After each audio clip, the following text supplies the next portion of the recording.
Mamimili ako ng mga chocolates na ipapabox ko dito sa DS Groceries dahil mura lang ang kanilang chocolates dito, guys. Ayan, yung mga chocolates nila. Marami silang klase ng chocolates. At hindi siya mahal. Abot kaya sa bulsa. Ayan, marami kang pagpipilian. Ayan nga, at nakapamili na nga ako ng mga groceries. Pati badminton ni Bunso.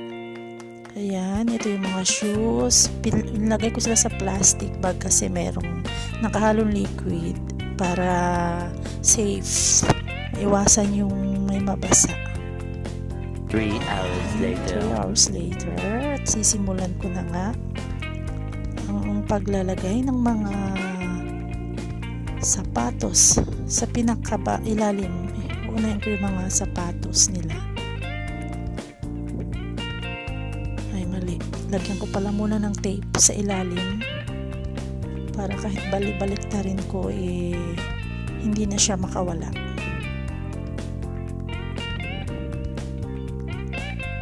Ayan, siguraduhin madikit.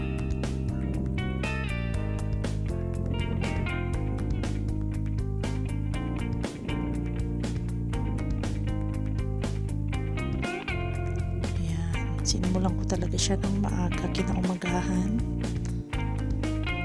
Hindi pa ako naliligo dyan. Nakapantulog pa lang. Ayan. Ito yung mga sapatos sa ilalim. Nilagay ko din siya sa plastic at may mga pangalan na din siya. Para isang dampot na lang. Titignan na yung mga pangalan.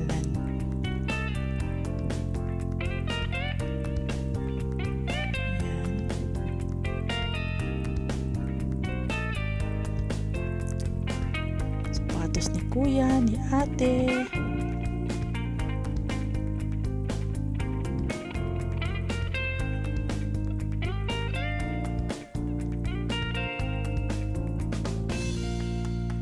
Kailangan ayusin natin ang pagsasalatan para walang masayang na space. Hindi ko pala nalagay ito sa plastic. Kailangan ilagay ko din ito lahat. Para umulan bumagyo, makakarating silang hindi basa. Tapos ko nang mailagay lahat. Ayan. Day 2. Yung kwarto ko. Day 2 later. Ito na nga. At ititape ko na dahil nailagay ko na sila lahat. Hindi ko siya pwedeng tapusin ng isang araw lang kasi syempre may trabaho din tayo. Ayan. Jumbo nga pala yung box ko na ginamit ko. At sa A-Freight ako magsisend. 800 plus Hong Kong dollar ang halaga ng isang jumbo.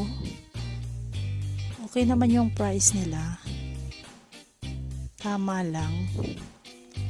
Tsaka 4 to 6 weeks makakarating na yung box sa Mindanao. Nag-inquire din ako sa iba. Medyo matagal sa iba. Kaya sa A-Freight na ako para makarating siya bago mag-December.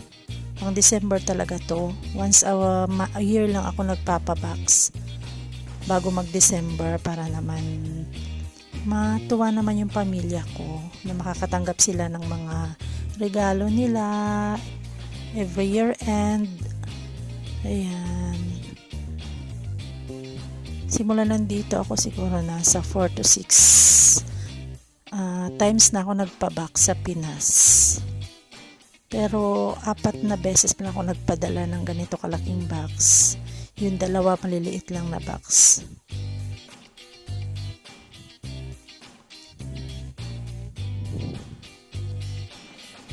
Halos isang buwang sahod din ang nagastos. Oh no, may nakalimutan. Chocolates naman din ang laman nito na bigay ni amo. Paano to? Uy, kailangan ko na naman siyang baliktarin. Balik doon sa top. Ang bigat pa man din. Siguro nasa 100 plus kilos ito. Ouch. Pero okay lang yan. Malakas tayo. Yan. No choice tayo kundi hiwain ulit. Sayang yung effort at saka yung tape, pero okay lang yan. Marami namang binigay na tape si A-Fright. Buti na lang hindi nila tinipid yung tape. Okay lang yan. Kaysa naman maiwan yung chocolates na bigay ni Amo. Yan. Hiwa-hiwa. Ay nako. Malapit na sana akong matapos eh. Sa 6 sides ng isang box, nasa 4 sides na yung nalagyan ko ng tape. Yan, isuksok natin to. Hindi pwedeng bumukol to, kundi naku, mag-additional tayo kapag ka-oversize. Kahit konting bukol lang yan. 100 plus Hong Kong dollar din ang idadagdag. Sayang din. Kailangan nating i-push yan para hindi bumukol. Ayan, patungan natin para siguradong flat siya. Mapa-flat talaga to kasi 60 kilos yung nakapatong. Ayan, nabuko pa tuloy yung timbang ko.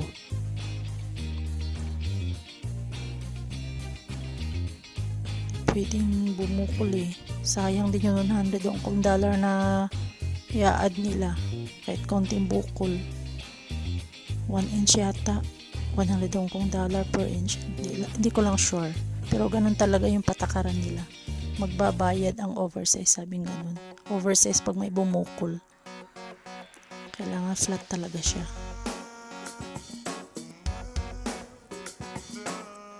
Ayan. Tape na natin ulit.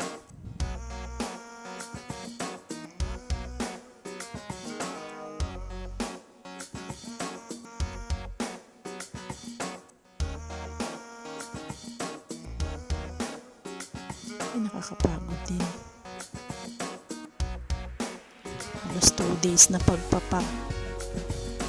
Pero hindi naman siya tuloy-tuloy. Siguro nasa 2 to 3 hours lang everyday kasi may trabaho naman tayo. Second day ko hindi pa rin na ako naligo. Pagkatapos na nito saka na ako maliligo. Ayan, finally tapos na din. Day 3, kukunin na nila.